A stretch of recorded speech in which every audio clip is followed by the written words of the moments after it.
this is my wife Darian. Now, up until August of 2022, we lived in a small town in Iowa called Winterset, but we still had a strong sense of adventure. And after we said I do in the Rockies in 2020, we headed back home with a dream to somehow, someway travel as much as possible all the time. And after a lot of planning and hard work, we were finally ready to let go of our house, and we purchased our new house, for now, a Jayco 267 BHS. Crazy, right? Maybe, but I will say this. We've been on the road for almost a year now, and we're not looking back. But we started this channel to share what life on the road is truly like, and how we make it possible.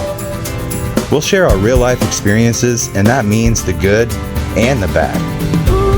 And if you've ever wanted to hit the road and live some form of nomadic lifestyle, then you'll definitely want to stick around. On the Freezes, we're going to share our tips and insights to help get you or help keep you on the road affordably.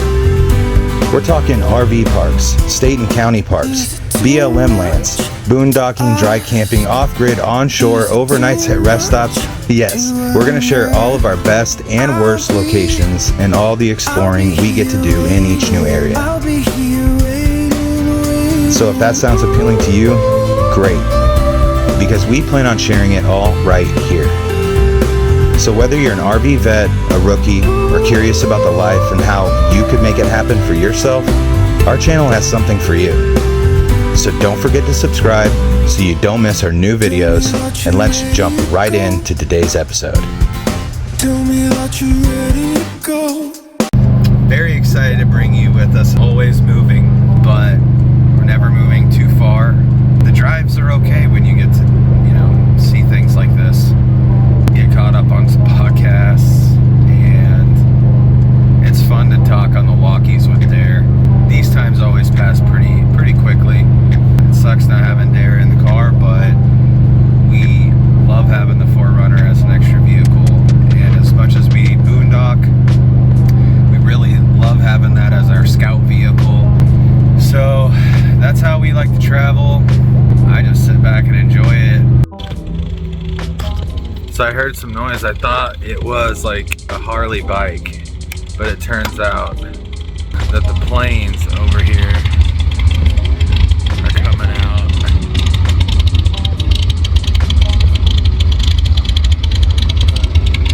That's pretty awesome. Tomorrow I think we get to tour the Airfield Museum. I don't know what he's doing. That was cool. I think these van lifers want something from us. Okay, babe, it's 8:30 and it's time to go see the Air Museum. It's the Air Museum. Don't you like it when I show your face this early in the morning? No. It is true. We have woken up at the Air Museum, and last night we had some neighbors come in and park at our spot. There was also a van lifer couple that was parked right next to them right there. So sometimes in the Harvest Hosts, a little cramped, but it all worked out. Everybody was really nice yesterday. We kind of had a little moment when we were trying to figure out who was going to park where. We showed up first, then the van life couple, and then this guy and the FJ and the free solo showed up after that. What the coolest thing about it is that guy, let me see if I can. Anyway, right under there is a Predator inverter generator, just like the one I have. We were actually considering getting that one. He must not have a lithium power bank because he was running that thing all night, which doesn't bother me at all. It's an inverter generator, so they're very quiet. But some people, it rubs them the wrong way, especially when we're this close together. Basically, so I didn't feel so bad when I had to turn my generator on from about 8 to 9:30 last night to juice up our battery so that I could sleep through the night and not wake up and fix things.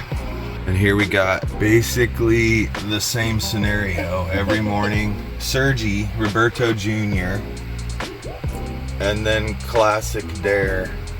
Oh, and one last thing I did want to share with you. Our battery lasted all night. It was perfect this time. It got kind of, well, it wasn't chilly last night. It was actually about 44 degrees, but I woke up and it was, again, it was like 61 in here. So I went over to the furnace right here. I started messing around with it and would not kick on last night. I thought I had both tanks open on the front of Johnny, but I don't. Now one went out. So all I did do last night was just to go open the valve and let the propane flow. It heated up pretty fast in here, and we are back in business.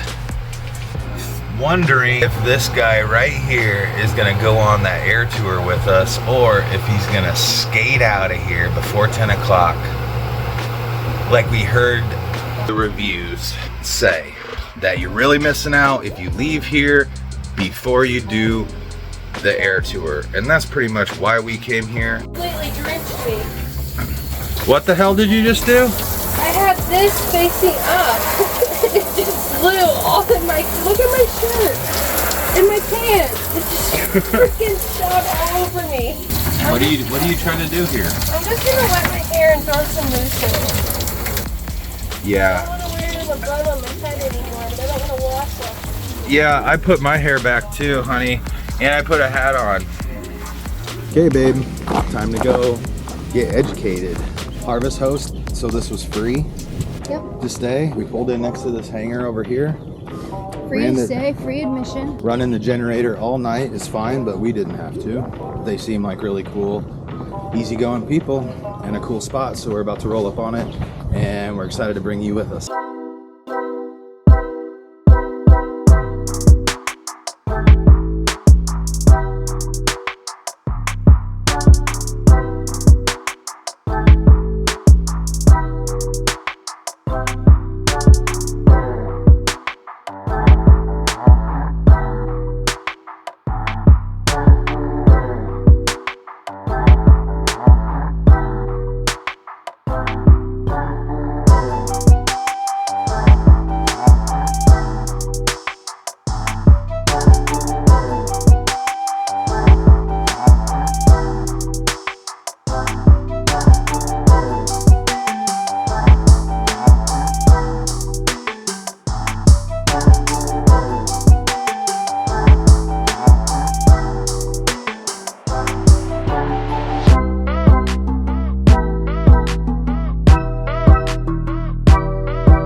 In 1966 at boot camp in San Diego. Well, why didn't you go back to Minnesota? I figured out I could spend a whole winter without shoveling snow. Oh. Real simple answer.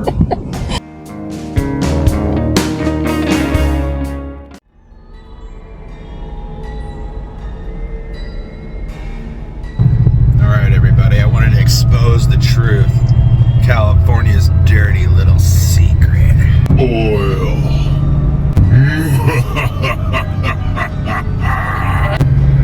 Pump it up, babies.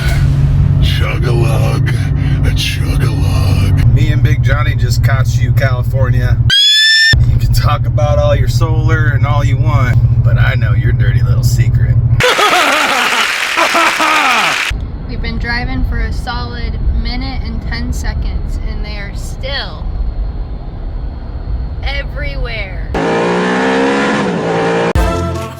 We are at the Buena Vista Aquatic Center campground. It's actually, it's Lake Webb is right behind me. What was the check-in price here, honey? It was $40 a night. Okay, so it's $40 a night. You know, usually we are good for an extra fee from the Forerunner. And on these county parks, it's starting to get more common where we're seeing a dog fee as well. It can be anywhere from $2 to $5 per dog.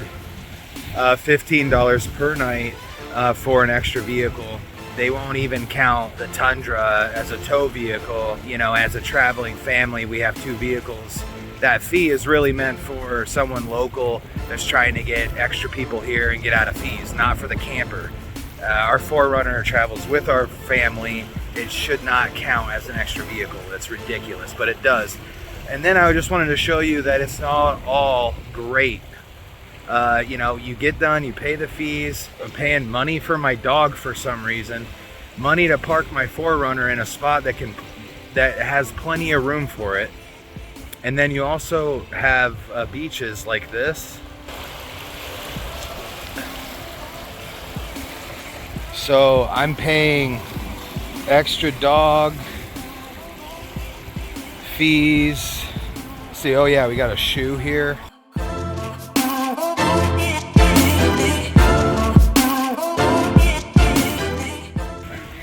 There's a nice piece of trash here that my dog's trying to swim through. That's pretty good.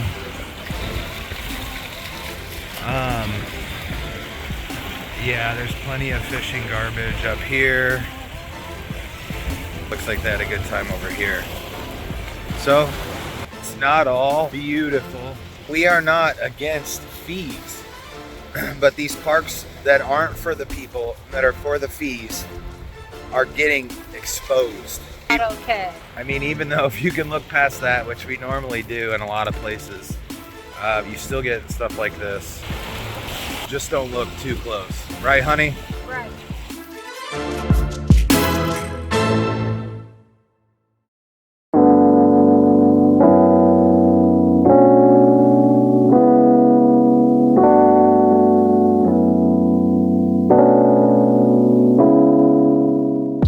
Saving money on fuel is important because it affects your overall budget and it can eat into your planned expenses. But being so focused on price could end up hurting the vision of your trip. And it's crucial to get a balance between saving and enjoying the journey. Now, Darren and I have been on both sides of this, so let us share some of the tips that help us achieve this balance, and hopefully it'll help you as well. Planning ahead. This basically means don't get caught paying for convenience. So when we're on the road, the Tundra dictates when we pull over, and because I don't like to get much below half a tank, we end up stopping every 100 miles or so. We try not to have that land us in small town touristy type areas where you know you're going to pay a heavy premium.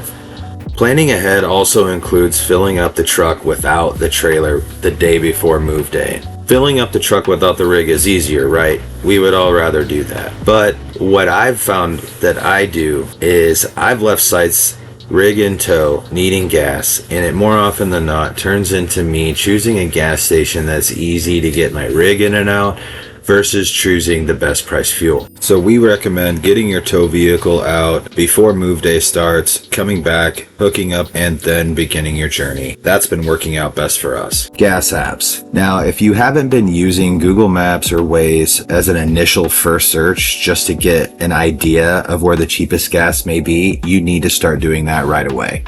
But we've also been noticing a lot of Google bias recently, and you can't always trust it. So that's where Upside comes in. The app Upside locates gas stations offering even more savings off per gallon. So we use that every chance we get. It does include taking a photograph of the receipt and uploading it to the application, but it's pretty easy and we've seen good results from it so far. There are a few gas apps out there, so we recommend checking them out and seeing what works best for you. Credit cards. Now, we're not advocating putting everything on credit, but there are smart ways to take advantage of money you'd be spending otherwise. They can have great fuel purchasing perks and rewards, so check them out and stay disciplined.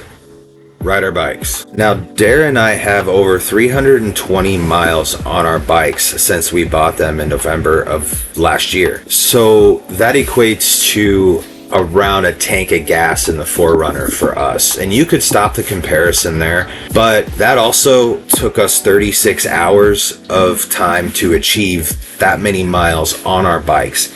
Now, I also like to think of that time on the bikes is also time less spent in the car, right? Dual fuel generators. Generators that can use propane or gas come in very handy, especially in these high-priced touristy areas when we're boondocking. So when we have to run the generator, we don't have to pay that $6-7 per gallon gas. We can use the propane tank that we already have for Johnny, and we can hook that up to the generator to run all of our system, and we can do it with propane that is a lot of times a few dollars cheaper per gallon. Avoid chevrons. Now, for some reason unknown to us, every chevron in California has the highest priced gas in that area. Period. Facts.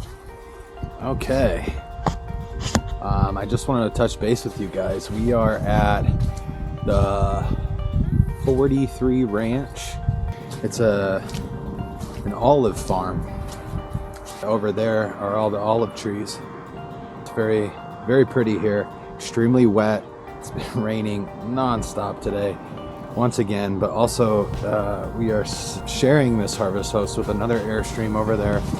That over there is where we did our olive oil tasting. We pulled in right over here.